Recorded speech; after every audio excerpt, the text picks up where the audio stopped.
Have you ever been doing something so interesting that you completely lost track of time? You forgot to eat, you forgot your worries, and you felt completely alive. You were fully immersed in the moment. Now imagine if you could feel exactly that way while speaking or studying English. Imagine if the struggle, the fear, and the mental fatigue just vanished, replaced by a sense of effortless focus. It is not magic, and it is not just about talent. It is a specific psychological state. And today, I'm going to show you exactly how to unlock it, to transform the way you learn. Hello, everyone. Today, we are going to start a very special journey together. We are going to dive deep into a concept that changed my life, and I believe it will change your relationship with English forever. We are going to explore the ideas found in the book Flow by the psychologist Mihaly Csikszentmihalyi. I know, that is a long and difficult name, but the idea he presents is simple yet incredibly powerful. Let's start with a hard truth. Many people around the world are unhappy, and when we look at language learners specifically, many feel frustrated or exhausted. They feel this way not because their lives are dangerous or because English is impossible, but because their minds are tired. You see, our natural mental state is often one of chaos. When our mind doesn't have a clear direction, it starts to jump around. It remembers a mistake you made yesterday. It worries about a conversation you have to have tomorrow, and it compares you to other people who speak better than you. This is what we call an unfocused mind.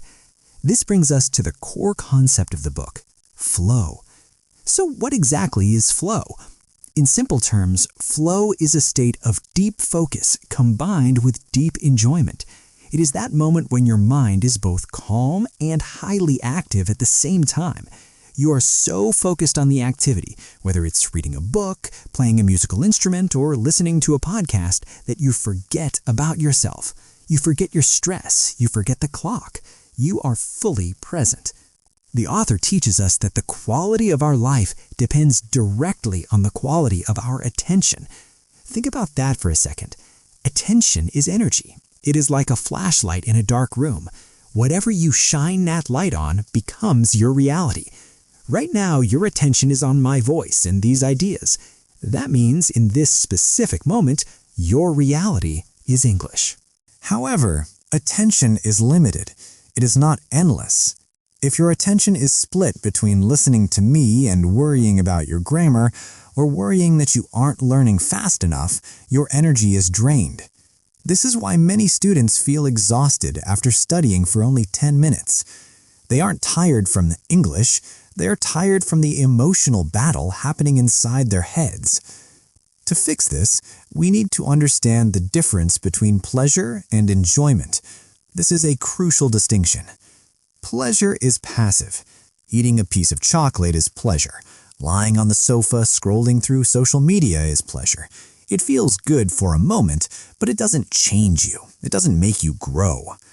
Enjoyment is different. Enjoyment happens when you face a challenge that requires skill. It happens when you are active, when you finish a difficult chapter in a book, or when you finally understand a complex sentence. That is enjoyment. It feels good because you have moved forward. You have grown. This leads us to what many call the secret to speaking English naturally. It isn't about memorizing more words, it's about finding the flow channel. Imagine a river. On the left bank of the river, there is boredom. On the right bank, there is anxiety.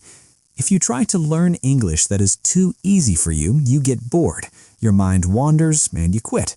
But if you try to learn English that is way too hard, like trying to understand a fast movie when you are a beginner, you feel anxiety. You feel scared and stupid.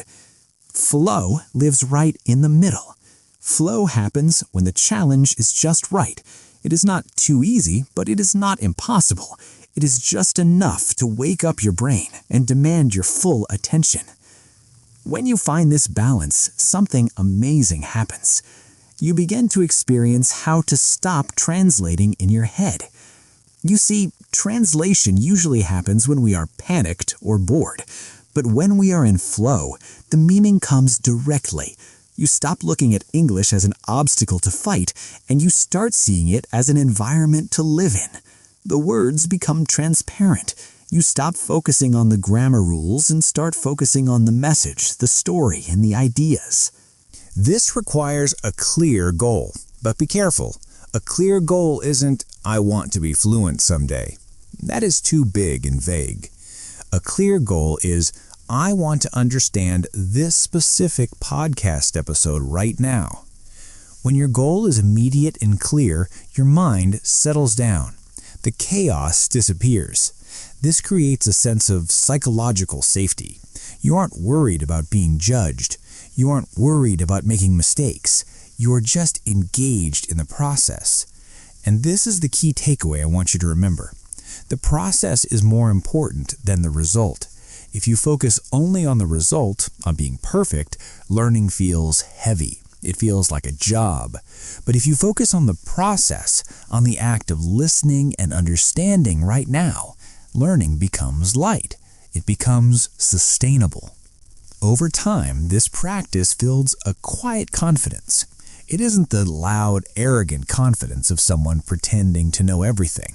It is the deep, solid confidence of someone who knows they can handle the challenge.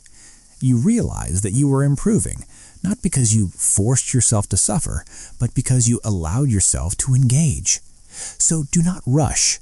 Do not measure your progress every single day. Just return to the language. Find material that is interesting and just slightly challenging. Stay in that middle channel between boredom and anxiety. If you do this, English will stop being a source of stress and will become a source of energy. It will become a tool for thinking rather than just a subject you study. In conclusion, I want you to take a deep breath. You are doing fine. You are not failing because you're bad at languages. You just need to organize your attention and find your flow. If you enjoyed this deep dive into the psychology of learning and want to continue this journey of growth, please make sure to hit that like button and subscribe to the channel. This is English Glow, and I will see you in the next video.